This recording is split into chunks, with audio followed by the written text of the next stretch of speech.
Et pour Educo Bénin également, l'heure est au bilan. Les acteurs font un point d'étape sur le projet de renforcement du droit à l'état civil des enfants des départements du Borgou et de l'Alibori. Ils évaluent aussi les démarches entreprises pour réduire les difficultés des populations en matière d'accès à l'état civil. Les détails avec Marlène Kassa et Simon Villon. Le système d'état civil béninois impose de nouvelles habitudes et précis. Le projet de renforcement du droit à l'état civil des enfants les a adoptés. Mais que donne ce choix 12 mois après?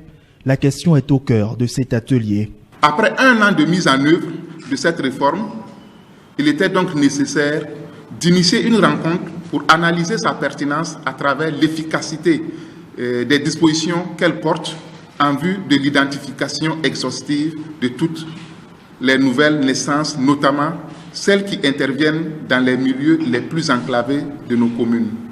Pour rappel, le dit projet dénommé précis a été financé par l'Union européenne, que je voudrais saluer ici pour s'être intéressé au processus de déclaration des naissances au Bénin.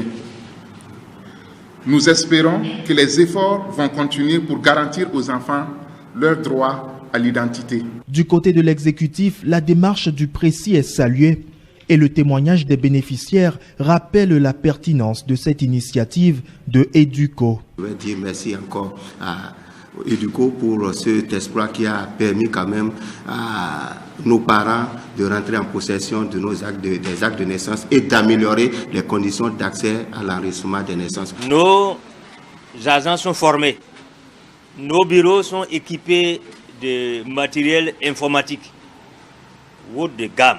C'est heureux qu'aujourd'hui nous changeons de méthode et je nous invite nous tous à accompagner ce mouvement parce que, in fine, nous serons les grands gagnants. Je le dis toujours, le processus connaît encore son petit bonhomme de chemin et quand nous aurons terminé, le chef de l'État l'a encore dit, d'ici à là, nos parents, pour la quête par exemple du passeport, ne feront plus obligation de venir à Cotonou.